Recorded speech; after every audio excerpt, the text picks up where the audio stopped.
So, John, why are we here today? We're here because today is July 14th, 2019, which marks the 20th anniversary of a complex movie. Something I've been wanting to talk about for a long time. It's up there with Juno and Napoleon Dynamite and a couple of others, but today's the 20th anniversary of the Blair Witch Project by Daniel Myrick and Eduardo Sanchez. Which I think a better title for that is Walking Through the Woods Simulator 1999. Okay, but let me just I'm gonna give Super Eye Patch Wolf's defense that he gave Yuri on Ice. I'm gonna give that to the Blair Witch Project. If you came here for this is the greatest thing since God's gift to man, you will leave disappointed. Thank God. If you will leave, if you came here for this is a pile of shit, I can't believe it's that famous, you will also leave disappointed. Yeah. This was a tough watch for me. Let us travel back to the days of us first starting dating. We've probably been dating almost a year when you showed me this the first time. Yeah. And you were super adorable fanboy about it, and I'm like, oh, okay, this is a new boyfriend, so I have to be interested in his things. Sorry. Yeah. And I was learning very slowly how into horror movies John was. And I'm like, okay, I'll try it. I don't really like the gross out is what I don't like. And he's like, no, this is none of that. You're gonna be fine. What I got was Walking Through the Woods Simulator 1999. Okay, look, do you what is that movie where you're like, you don't like that movie? You're thinking of the one good scene from that movie. Up. Maybe, but here's the thing. When there are good scenes, they're fantastic scenes, no, just let me finish. I had this is the first time I watched this movie after watching 2013's Brave. Now, hear me out. This movie is 80 minutes. As a 35-minute short film, fantastic. Yeah, it's like Lights Out. Yeah. Lights Out is a beautiful, beautiful short. To back up, a problem with Brave is it is a short film trying and floundering to fill a feature length. And I think. Okay, well, continue your thought. Well, okay, I feel like you could trim. Maybe I think you could safely trim 15 up to 20 minutes off this. No problem. Don't chuckle. I still am going to defend this. I love you. Yes. I endeavor to like the things that you like. Throughout our relationship, Blair Witch has jokingly become the best movie that Haley is constantly convinced is shit. It is, but I do want to back away from our relationship and try to focus on the material. Right, but and just why I'm getting into why we say that is John is a huge found footage nerd. It's one of his passions, and I really adore that. Thank you. This movie is not a good example of found footage. It's and here's it's not only not a good movie, it's not a good found footage movie. I disagree on 1.75 counts. Okay. No, run with me here. If you guys are gonna say, oh, you were fanboy because you saw it in 1999, no, I saw it in 2009. I did not have the marketing. I get it. It's not everything. It had. Okay, there's one thing I will not back down on. It had the all-time greatest marketing for any movie ever made. Okay, fair enough. Okay, but we're not here to talk about that. No. So let's hear the pros of it. Okay. Why do you like this movie? Okay. Why is this constantly one of your favorites? I can't talk about market. Okay, I noticed this. In the scenes where there's pitch black because the camera's up against something without light, I do enjoy analog video capture. You can hear kind of the tape rolling, and something about being back then. It's very immersive. I think is a safe word. Okay. You like the use of acetate film cameras. I do like that. It's really cool seeing that there are two cameras and then there's one audio source, and they don't explain that. Your brain has to connect it. And there's one moment near the end where like, oh, his camera is picking up her yelling. which what? Never, okay, that's not a good point. Okay, she's giving me a face. I liked that. Oh boy, I'm really trying. Shut up. I think I do agree with you. I do think this movie has merit. You are the fanboy. I want to hear you. Your thoughts on it. The scene that I keep coming back to. There are two things, and I'll talk about them now. The first one is the ending. Of course, everybody knows that she comes downstairs and he is facing away. This is a movie about the cracks in America and before the advent of the internet, it was possible to spread these urban legends to the point where you asked me what came first, the kids or the 5 people. I don't know if either of those is real. A spreading of urban legends and the ambiguity of it, I found really fun and cool. But I mean, that's a legitimate claim. So here's the thing: is that at the beginning, they're interviewing locals, planted locals by the production, obviously, and they are giving these not well framed interviews from these people, and most of it is useless. But then you get downstairs and the guy is turned around in the corner, and your brain does this whiplash thing. It goes all the way back to something you heard at the beginning, and it does this thing that I love it when a brain does. It clicks, and your brain goes, I'm in a very dangerous place right now. I think the movie was trying to do that the entirety of the time they were in the woods. But the detail is only brought up, I think, at the end. And right. Go ahead. So if you don't remember that, how if you have been hypnotized into an absolute sleep-like lull, like I was, as they were wandering through the woods. Ouch. How do you remember that one story? Because they told a lot. They told the story of they told the story of the bunch of kids. They told the story of the 5 guys. There were 2 fishermen. There was that crazy lady. There was the kid and the daughter. The lady and the daughter. I guess I've watched this enough times, and there are scenes that I will just say because they fit. But So I mean, like, before I ever started watching The Blair Witch, there were 2 things I knew about this movie. Number 1, it was filmed entirely with handheld cameras. That's fair. And number 2, the final scene is a guy turned into the corner of the wall. Yeah. And that was all I knew. Okay. So the final scene did not have an impact for me. Okay. Because I already knew what it was. I don't think that I did. I knew I've seen pictures of him turned against the wall. Mm-hmm. And it just came into effect for me. Here's my block of fun facts for this movie. Okay. They hired 3 people to basically improv their way through story beats over the course of 8 days. Mm-hmm. When they interviewed these 3 people, the first question they asked of the interview was, you're about to go to jail for 50 years. I'm your warden. I can pardon you. You have 1 sentence to say. What do you tell me to get you to let me go? If they stuttered at all, the interview's over. So they tried their best to get very, very good improvers. Okay. So you asked me in the middle of the movie, how much is this improv? Basically all of it. Okay. Here's one question I do have for you. You every time you talk about this movie, mm-hmm. you talk about 2 things. You talk about its creation and you talk about the marketing. You never talk about the movie. I don't want to talk about the marketing. What I want to talk about, let me just wrap up my fun facts. The family of Heather in real life, they told her she didn't want to go. She brought a knife because her family told her this is a snuff film. Please don't make it. They were so convinced we're gonna kill you and sell it. So she had a knife in her pack the whole time. Oh my god, that's awesome. They and when they wanted to speak out of character, they used the word taco.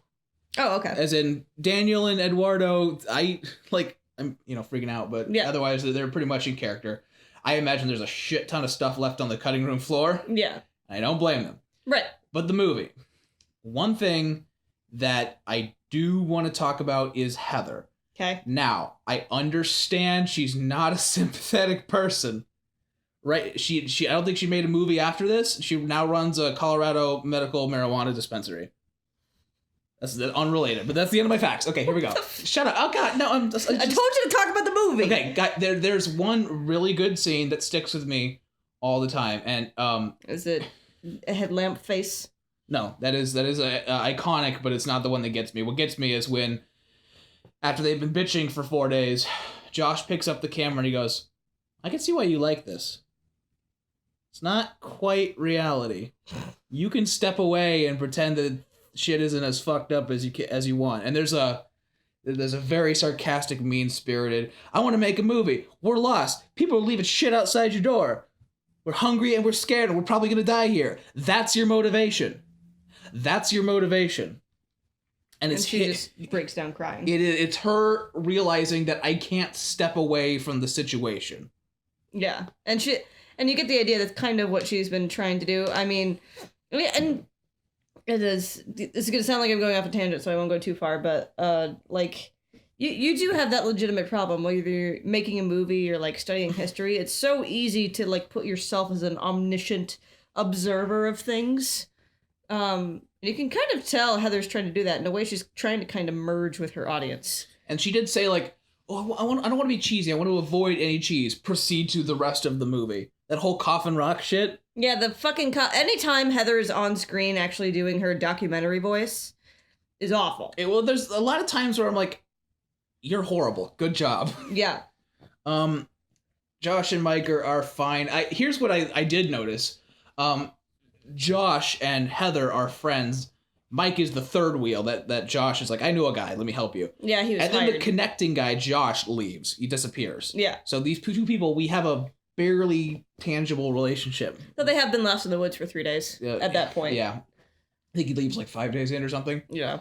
But it's cool that these things we don't know the meaning of, these piles of rocks and these human stick figures, I'm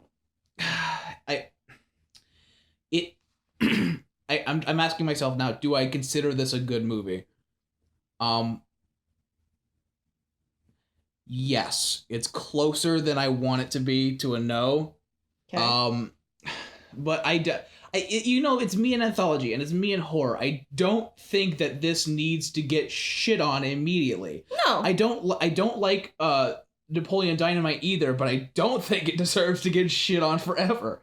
I think that I'm glad that you're tackling kind of what it did correctly. But there is, I shed a tear because this happened. You know the ending. It's after Josh leaves and after you find his teeth, but before you get to the house. We had what is known now as a Bird Box moment.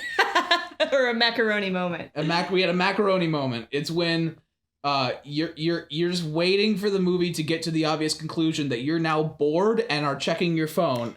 Right, and how that came about is a story for another time. Basically, we were watching Bird Box, and I found you can buy a 2-gallon bucket of mac and cheese at Costco. And just in the middle of this river rapids that we know they survived because of the structure of that fucking movie. It's garbage. So she's like, "You can buy a 2-pound bag of mac and cheese." 2-gallon bucket of mac and cheese, which is fucking awesome. Okay, so we've tackled fanboy moment over here of why we think the movie's good. Can we now move to some criticisms led by yours truly? It hurts me. Go. I'm not gonna shit all over the movie. Again, I joke. This is the movie I'm constantly convinced is shit, even though it's really not. I'm breaking up with another girlfriend here, so just keep going. You and I have mentioned many times it is better. It's okay for a movie to be bad if it fails in interesting ways, and if it does interesting things and it constantly, it's kind of like, oh, neat guessing. This movie has, by definition, something we have defined: the worst sin a movie can commit. It is boring.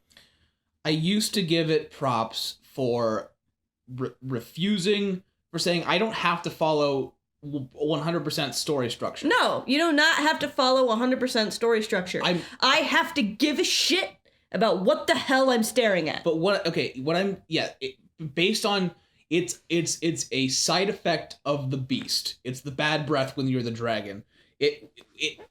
Because you have an 8-day improv movie, there's a lot of fat.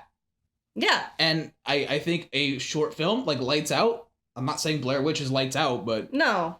But I'm saying that's a legitimate criticism. It is boring. It is boring. There are okay. We broke it down for my wife. The first 15% of this movie, great. I love it. Amazing. I disagree, but continue. The last 40% gets very slowly better and then spikes at the end. False.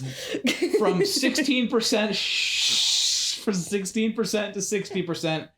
There's quite a bit of please just move, and I'm finding out that I like this movie less than I like really tangible refusals to set up. I like this. It's bad. I like this movie for what it's not, because in a lot of I grew up with this. I got to see I grew up watching Survivor, and I grew up watching found footage movies. This is Survivor made into a horror movie. Is why you love this. Here's the worst, and I hate that. Here's the worst. I'm gonna go backwards actually. In the first season of Survivor, Blair Witch Project was the hot new shit, so they decided we're gonna make a challenge around it where you carry a camera into. It's a whole fucking thing. With reality television and found footage, it's very, very easy to parody and mock the style, but not understand the benefits of it. Parody was in a bad place in the turn of the millennium. Yeah, and I'm not talking about this movie's parodies. I am talking about the movie. I want to stick up. I am not talking about the movie's creation. I am not talking about the movie's marketing. I am talking about the movie. Yeah, and for now on, for the rest of the movie, for the rest of the podcast, I'm not going to talk about that. I'm going to talk about the movie. Okay. I like that some of it's in black and white. It makes it look old. Can I continue with my criticisms? Okay, go. This movie is boring, and I feel like the walking through the woods simulator is supposed to build up dread. Oh, we found some spooky wood and shit. By that time, I am so fucking sick of these characters. I am so fucking sick of where they are. I am so fucking sick of what they're doing. I am following 3 people I don't like around the woods while they argue. I think, and I appreciate the improv thing that Daniel and Eduardo were going about. I think more story beats or some structured moments would have helped. And I'm not saying that a movie has to follow a streamlined story structure. I'm saying your characters need to not be piles of garbage. They are very believable. That does not make them good. My uncle's believable. That doesn't mean that I want to hang out with him. Right. And that's some hypothetical uncle. Mm-hmm. Yeah. Okay, so not like 85% of my problem with the Blair Witch Project is a combination of it's just like pulling teeth to try to watch, and I don't care about what's happening to these characters. Therefore, when the spooky shit happens, the shaking of the tent, the hanging of the sticky things, and even the house, I don't care. Please, I kind of want to take this movie and make a 25-minute fan cut. And I think that... To what end? I think it could be fantastic if it was 25 minutes long. Yeah, okay. Even if you trim the fat, I don't find the interviews that interesting. I guess that's... I mean, your that's, mileage may vary. Yeah, again, it felt like I was watching a Survivor episode, and I have other problems with Survivor, but again, when you're married, that's what you do. But it felt like somebody stretched like 15 minutes of a Survivor episode with all the human drama and all the interviews and all the let's figure out a way to get ahead and maybe even not like the other guy very much. And somebody tried to turn that into a movie. I can see where you're coming from. I want this to be a critical take. I respect what the movie did, and I think it was a step in the correct direction. It is very... I understand also that it didn't invent the found footage genre. No. But the found footage genre had 2 gigantic spikes in popularity, the second one being Paranormal Activity. But with this one, it set the groundwork for what you could do. It's got very much early installment weirdness. Yeah. It did a lot of things wrong, but that's how you learn. I'm not saying that it should be faulted. I'm saying I like to look at it in the bigger picture. I'm still thinking like to say it as early installment weirdness would imply that found footage movies just kept getting better after this came out. And all I can think about is freaking Dry Bones from VHS 2. Dry Bones! Oh my god. You throw that picture up there. That's what Johnny. I'm calling it. Oh, that's so funny. Dry Bones. But we'll get to that another day. This movie is to do a compliment sandwich. This movie is not a unwatchable garbage, unlike Dry Bones. But that doesn't mean I had a good time. There are way more problems with it that I didn't remember, and I am upset about that, which is why I'm gonna stop talking. And I just it's boring. And again, I feel like all of this, them getting lost in the woods. Number one, we're supposed to be drawn into the human drama, and isn't this horrible? What's happening to these people? And I don't care because these people suck. And number two, I feel like it's supposed to be like this dread buildup that with a lot of clumsy. that then pays off with the spooky shit, the tent shaking, the twig leaving, the rock piling. Yeah, and that is something I want to like wash my mouth out with soap for saying this. That is something Paranormal Activity does very, very well in comparison to this movie. It's got much more of a story structure beat to it. It's got much. I think that Paranormal Activity does what the Blair Witch could have improved by doing, which is considerably more story beats. Yeah. And structure. And I would argue that in Blair Witch's defense, the Blair Witch has much more believable characters, and I vehemently admire the actors' improv skills. Paranormal Activity, the characters were better, but I didn't ever feel like that something like this could really happen. Okay, but my general takeaway here at Final Thoughts is, good job, you tried something new. It doesn't hold up well, but is it still your baby? It kind of. It's like my stepkid. Your stepkid. It doesn't deserve. It's like when Rick is talking to Beth about Fruity Land. Was it my best work? No. Does it deserve to be creatively shat on? I don't think so. And I'm not shitting on. I like to shit on it. And I don't know how much of that stems from the fact that I actually hate the Blair Witch versus how funny it is that you defend it to the death, even though it has legitimate problems. I'm less defending the Blair Witch and more defending those people that write essays that says, this is unequivocal garbage, no way, no how. Like, absolutism essays. Right, and I mean, do I have absolutely any desire to watch this movie again? No. I won't make you. I don't have a good time. And again, it has the worst sin a movie can commit. It is not bad. It is boring. I wasted 80 minutes of my life, 160, because I watched this at least twice. Ouch. That I can't get back. I'm sorry, those are Final Thoughts. Did I at least, like, say my problems with it? Because normally when I shit on the Blair Witch, I just shit on it. You don't like it. I like it less now. But yeah, you make a creative decision and analyze it. Don't put it in one bucket or the other. Yeah. Like I and a bunch of editors did. Quick function. Two things I gotta know. Number one, this movie had a sequel, Blair Witch Book of Shadows. And Milo asked me, Johnny, I can't believe, like, when you think about the Book of Shadows, you're not offended. Like, how dare they touch my baby? How dare they XYZ? And I'm like, I don't care. They weren't trying. No. It would be different if they tried and failed. They weren't even trying. Yeah. So that's out of the way. This movie had a stealth sequel in 2016 by, I think it's Adam Wingard. And, there's a moment where he's like, I'll give $400 to anybody who can find the one shot in that movie where you can see the map that Mike kicked into the creek, and every response is, well, then I gotta watch that movie again. Yeah. And I will say, when I'm jokingly shitting on this movie, it's usually not because it's bad, because I'm shitting on it because it's a found footage movie. This is not my thing. It's my thing. And so I will totally say that while I believe my criticisms are legitimate, and I hope you believe that as well, it's not my thing. It's not something I ever would have picked up in a Blockbuster and taken home to watch. But thank you for existing, though. Yeah. I appreciate what you did. Happy birthday. I'm glad somebody does. Okay, all right. Happy birthday. Join us next time for some more stuff. I really hope Heather died. No, she runs a pot dispensary. Damn it.